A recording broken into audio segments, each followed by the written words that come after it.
Notcoin pools. So what you should know. So basically, here is Notcoin bot, and to earn Notcoin, you need to tap on the pools here, and then you earn Notcoin. Notcoin is moving for a clicker game to something more advanced.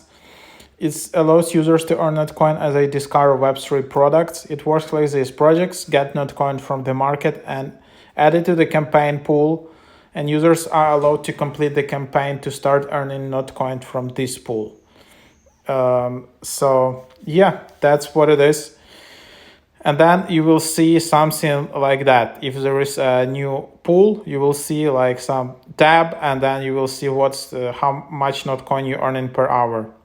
Or you can see like explore and earn, and then the more you earn, the more you participate, the higher you get in levels. You can come in bronze, silver, gold, and platinum.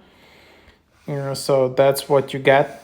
And unfortunately, in my experience, there are very few active Notcoin pools for some reason. There aren't that many, and I'm checking, Notcoin app like few times per week, and during last month, I seen it probably active pools just maybe 1-2 times. So unfortunately, that's what it is. I don't know why there are just so few Notcoin pools. Maybe I'm doing something wrong. I'm in this Notcoin bot, and at the moment there are very few active pools. So that's what it is. I've seen it maybe 1 or 2 times during the last month when there were active pools with very small amount of Notcoin. So I don't know. That's just my experience.